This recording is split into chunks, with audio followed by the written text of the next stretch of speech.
Salam, senang kita bisa bertemu kembali di tahun ajaran yang baru ini di sekolah SMP Negeri 1 Mentobi Raya, meskipun saat ini kita belum bisa melaksanakan kegiatan belajar secara tatap muka. Hari ini untuk kelas 9 mata pelajaran Pendidikan Agama Kristen, kita akan belajar tentang gereja sebagai umat Allah yang baru.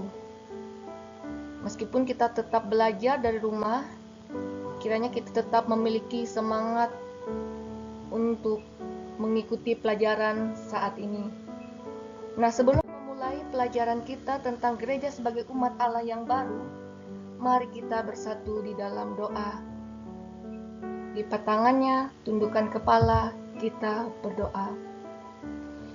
Ya Tuhan, saat ini kami ingin memulai pelajaran kami.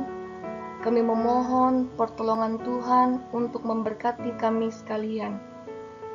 Karena oleh penyertaan dan pertolongan daripada Tuhan saja, kami boleh memahami setiap proses kegiatan belajar ini, dan kami memperoleh pengetahuan itu semua menjadi berguna, bermanfaat bagi semua orang. Terima kasih Tuhan Yesus, kami berdoa. Amin. Kita sudah selesai berdoa, sekarang kita bersama-sama memuji. Kita memuji Tuhan dengan judul lagu Dalam Yesus Kita Bersaudara.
Oke, pujian kita tadi dalam Yesus kita bersaudara, mengingatkan kita bahwa kita ini adalah satu anggota dari tubuh Kristus itu sendiri. Nah, sekarang kita kembali ke materi kita tentang gereja sebagai umat Allah yang baru. Berbicara tentang gereja, tentu yang ada dalam benak kita adalah tempat beribadah, bukan? Nah, sekarang Ibu minta, bisakah kalian menyebutkan nama-nama gereja yang pernah kalian kunjungi, yang pernah kalian beribadah di dalamnya? Oke, Ibu beri waktu supaya kalian bisa mendata nama-nama gereja yang pernah kalian kunjungi. Silakan ditulis di buku catatannya. Sebutkan nama gereja yang pernah kalian kunjungi, tempatnya, letaknya di mana. Tidak usah disebutkan kapan waktunya, yang pasti kalian sebutkan nama-nama gereja yang pernah kalian kunjungi, posisi gerejanya itu di mana. Misalnya di Desa Melata, gereja apa, di Desa Nenuah. Kalau misalkan kalian pernah ke sana, sebutkan nama gerejanya dan tulis di mana gereja tersebut, atau gereja Nangabulik ya.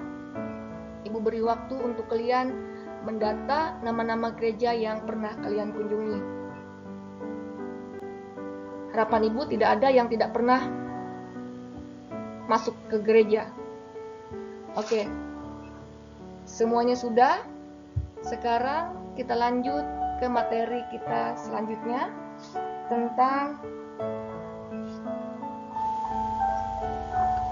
gereja sebagai umat Allah yang baru.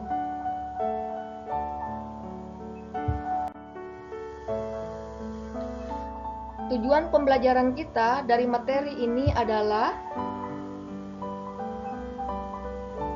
setelah kalian mengikuti proses pembelajaran, diharapkan kalian dapat menghayati karya Allah dalam pertumbuhan gereja.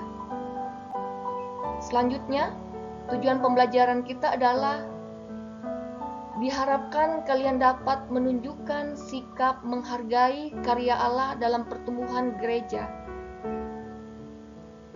Dan yang selanjutnya, tujuan pembelajaran kita adalah menunjukkan sikap sebagai umat Allah yang baru.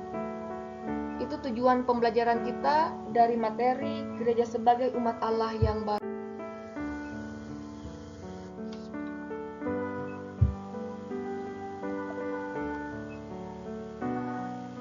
Silakan membuka Alkitabnya.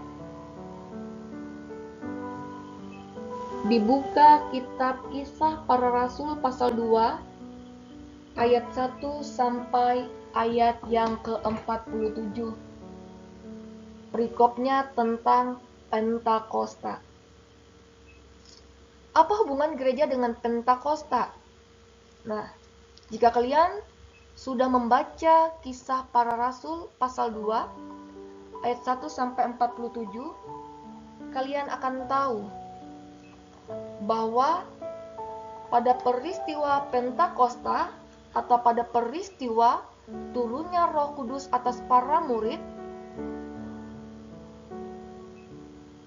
di mana dilambangkan atau disimbolkan dengan Roh Kudus itu sendiri yang turun atas para murid seperti lidah-lidah api. Kalian boleh lihat gambar di samping untuk memberi pemahaman kalian. Ada keajaiban yang terjadi. Apa keajaiban yang terjadi? Murid-murid yang berkumpul berasal dari berbagai tempat di dunia. Ada yang dari Partia, Media, Elam, Mesopotamia, Yudea, Kapodokia, Pontus, Asia, Frigia, Pamfilia, Mesir, Libya, Roma, Kreta, dan Arab. Murid-murid Tuhan Yesus mampu memahami bahasa mereka yang hadir pada hari Pentakosta itu.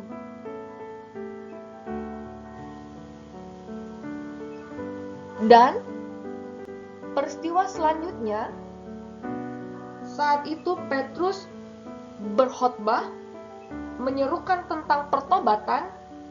Kalian boleh baca di ayat yang ke-38. Petrus menjawab, "Bertobatlah dan hendaklah kamu masing-masing memberi dirimu dibaptis dalam nama Yesus Kristus untuk pengampunan dosamu, maka kamu akan menerima karunia Roh Kudus." Hari itu juga banyak orang meminta agar mereka dibaptiskan. Kira-kira ada yang tahu berapa jumlah mereka yang dibaptis pada hari itu? Dalam Kisah Para Rasul pasal 2 tercatat bahwa mereka yang menerima baptisan saat itu sekitar 3.000 orang. Nah, disitulah gereja perdana tumbuh. Gereja mula-mula tumbuh. Jadi, gereja yang selama ini kita pikir adalah sebuah bangunan dengan menara dan di puncaknya ada tanda salib, pengertiannya adalah gereja adalah orang. Gereja bukanlah gedung. Karena gereja tanpa orang bukanlah gereja. Jadi, ibu adalah gereja, kalian adalah gereja, kita adalah gereja. Ingat lagu Kidung Jemaat 257, aku gereja, kau pun gereja. Jadi, diri kita inilah adalah gereja itu sendiri. Kita boleh buka kembali Alkitab kita, yaitu dari kitab Yeremia pasal 31 ayat 31 sampai 33. Di situ Yeremia berkata, sesungguhnya akan datang waktunya, demikianlah firman Tuhan, aku akan mengadakan perjanjian baru dengan kaum Israel dan kaum Yehuda, bukan seperti perjanjian yang telah kuadakan dengan nenek moyang mereka. Aku akan menaruh Tauratku dalam batin mereka dan menuliskannya dalam hati mereka. Maka aku akan menjadi Allah mereka, dan mereka akan menjadi umatku. Gereja adalah umat Allah. Di dalam Yeremia 31 ayat 31 sampai 33 dikatakan bahwa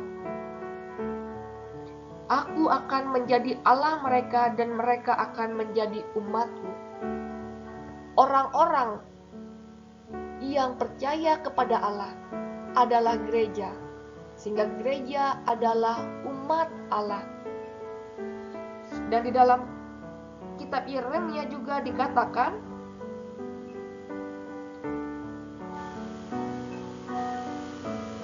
akan membuat sebuah perjanjian yang baru. Apa itu perjanjian yang baru? Kita tahu bahwa hukum Taurat seringkali dipakai untuk menghakimi. Tetapi Tuhan Yesus menggenapi hukum Taurat tersebut dengan hukum kasih. Jadi hakikatnya adalah gereja hidup dalam perjanjian yang baru adalah gereja yang hidup dalam kasih Allah. Allah membentuk gereja sebagai umat Allah yang baru, umat Allah yang hidup dengan hukum yang baru, yaitu hukum kasih.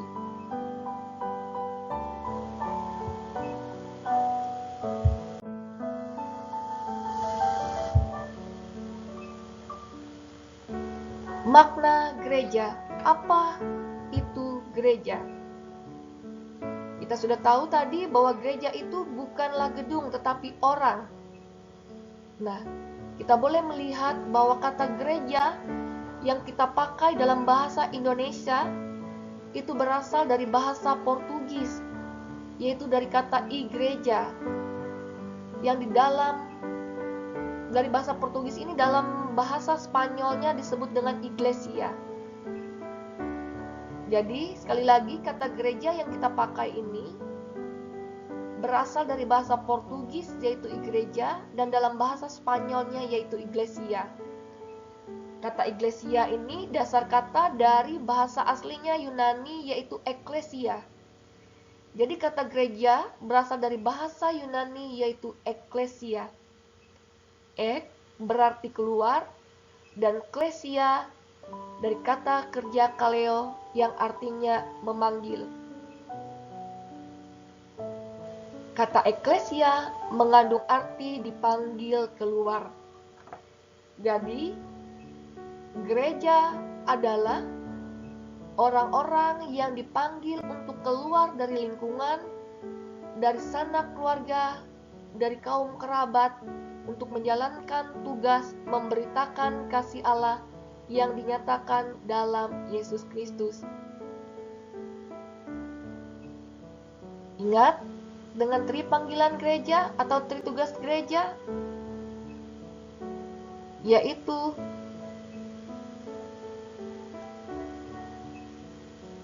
bersaksi, bersekutu, dan melayani. Untuk itulah kita dipanggil supaya kita bisa menyampaikan kesaksian tentang kebaikan Allah dalam kehidupan kita, supaya kita bisa membina persekutuan kita dengan orang percaya, supaya kita bisa mewujudkan kasih itu dalam karya pelayanan kita. Gereja sebagai umat Allah yang baru, di mana Allah membentuk gereja dengan tujuan yang mulia. Kita dipanggil sebagai umat Allah yang baru.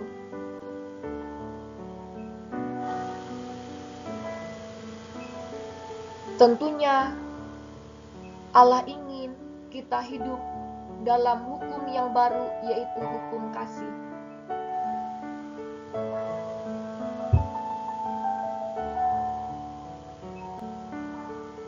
Kita boleh baca kembali dalam Efesus 4 ayat 15. Di situ dikatakan, "Tetapi dengan teguh berpeganglah kepada kebenaran, di dalam kasih kita bertumbuh di dalam segala hal ke arah Dia, Kristus yang adalah kepala." Kita sebagai gereja, sebagai anggota tubuh Kristus dan Kristus adalah kepala, maka kita harus saling mengasihi satu dengan yang lain untuk bisa mewujudkan peran penting kita dalam dunia ini sebagai alat keselamatan. Karena itu, marilah kita bersama-sama menjadikan diri kita sebagai umat Allah yang baru, yang hidup dalam perangai yang baru, yang hidup dalam ketaatan di dalam hukum kepada Allah, yaitu hukum kasih, sebagai wujud nyata kita mengasihi Allah dengan mengasihi sesama kita.